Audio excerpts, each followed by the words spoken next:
Well, thank you, Mr.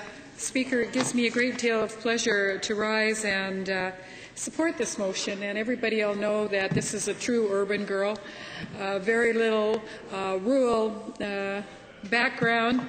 I was honored to have a rural buddy when I was making my way through the legislature, and the member from Rocky Mountain House who decided to take me under his wing and teach me about all of the rural issues and all the farm issues that I think were important. And I was lucky to be able to have his expertise as I became a little bit of an expert on some of the rural issues. I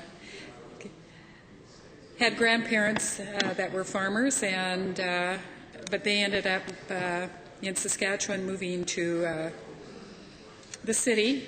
So I don't have and do not have a lot of rural expertise, but been lucky to have some expertise, including my colleague from Calgary Glenmore, and in recent developments, being a member of the Wild Rose, you learn very quickly, because there's only 4 of us, plus our leader, and as you travel the province and talk to people in the rural areas. So I'm pleased to stand up and support the government motion. I think what I've learned is farming is extremely hard work that is fraught with risk. Grains are obviously sensitive to the weather, and finding the right balance is always a tough task. The weather can be too hot, it can be too cold, it can be too wet, it can be too dry. If someone is going to take risks and work hard, they need to be rewarded, and they need to know that they will enjoy the fruits of their labour. This is why the government's motion calls on all members of Parliament to pass the federal bill C-619. It will allow farmers to opt out of the Canadian Wheat Board. I think the bill is quite reasonable to all sides in that it lets farmers opt out of the board in a timely and orderly fashion, so that farmers that choose to remain in the pool are not negatively affected. Because so few Albertans today work on a farm, they have a tough time relating to agriculture issues. But I always like to try to dig a little deeper and put the issues in context, and I've always asked a few questions, and my colleague from Rocky Mountain House knows that. My colleague from Calgary Glenmore knows that I ask a lot of questions as simple. I don't want to call them, they're pretty simple questions, but when you're an urban girl,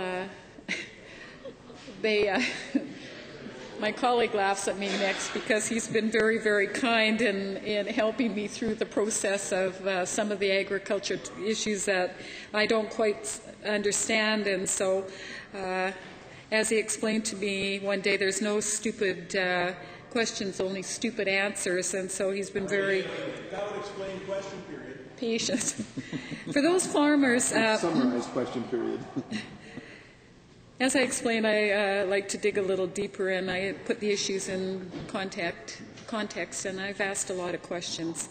For those farmers who have refused to abide by the Wheat Board, who have felt like they have worked so hard and have their efforts controlled by someone else, there have been severe consequences for disobeying the Wheat Board's monopoly.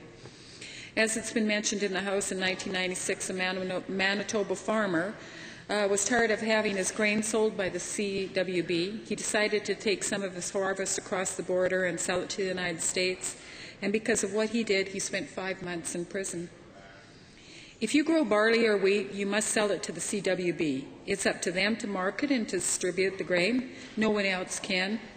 Imagine owning a bakery or a greenhouse and having to sell your hard work to someone at a flat price.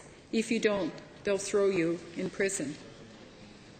Throughout my career, I've always asked myself, what are the priorities of Albertans?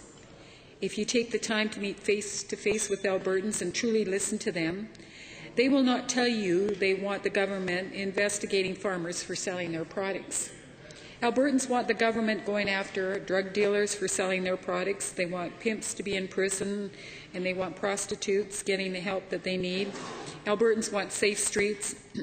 They want to know that when someone is convicted of a crime, they will pay their debt to society, not be released early for being nice in prison. Albertans also know that resources are limited. There are only so many dollars to go around. Priorities have to be questioned here. We need the police on the street. We need violent criminals off the street. We need hard-working farmers on their fields. We want the hard worker farmers feeding Albertans and growing not just grains, but the Alberta economy. We will, as it's been mentioned before, support Government Motion 11. We think all members of the House of Commons should pass Bill C-619. And I think with this government motion on the floor today, it sends a strong message that we support our Albertan farmers and we want them to have the choice to market their products as they choose. Thank you.